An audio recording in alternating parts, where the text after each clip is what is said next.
All right, let's pull back the curtain on the economy. Today, we're going to talk about the hidden rules of the game that all businesses have to play by.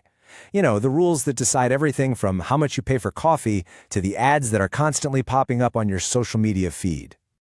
So let me start by asking you a question. Have you ever stood in the grocery store just staring at like a dozen different brands of toothpaste?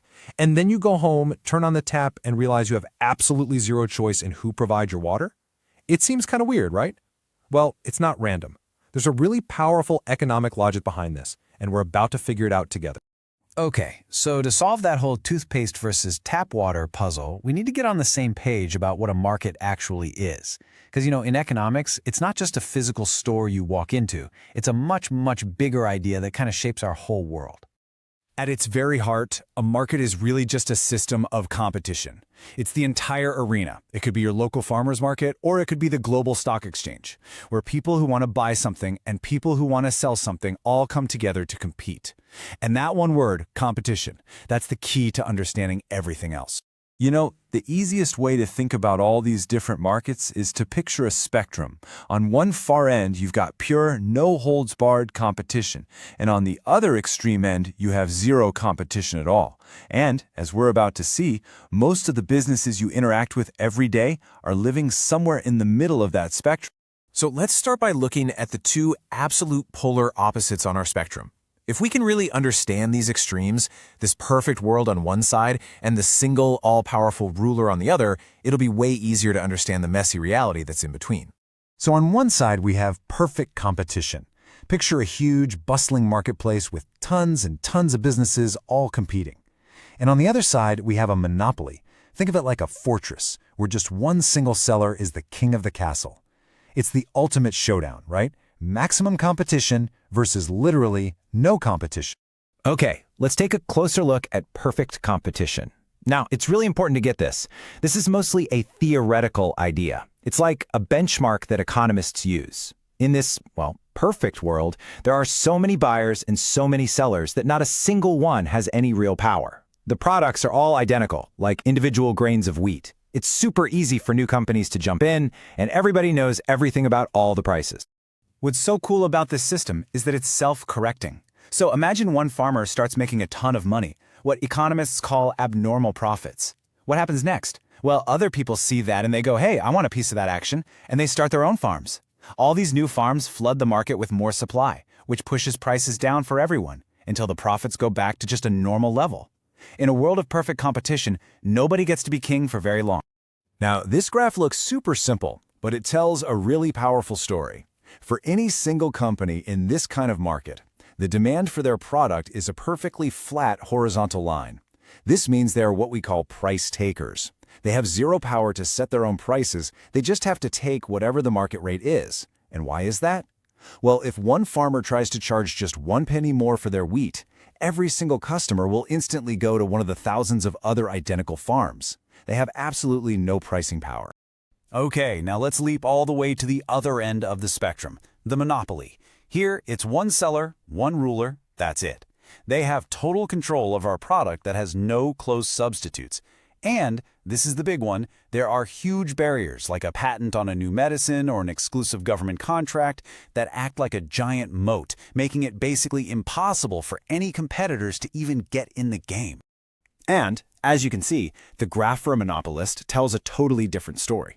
See how the demand curve slopes downward? That is everything. It means the monopolist is a price maker. Unlike that farmer, they have control. If they want to sell more of their product, they have to lower the price. But if they want to charge a higher price, they can just produce less. They are absolutely in the driver's seat of this market.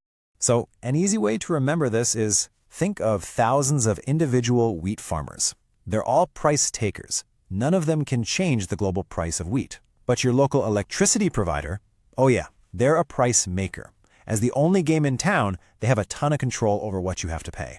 That's the core difference right there. Okay, so we've seen the extremes, the black and the white. But let's be honest, the real world is almost never that simple. Most of the businesses you and I deal with every single day, they live in this fascinating gray area right in the middle. This is the middle ground. So first up, we've got monopolistic competition. I know the name sounds like it's contradicting itself, but it perfectly describes the market you probably see the most. Just like perfect competition, it has a lot of sellers. But, and this is the game-changing twist, their products are all a little bit different. This is the world of brand battles. And boom, this brings us right back to the toothpaste aisle.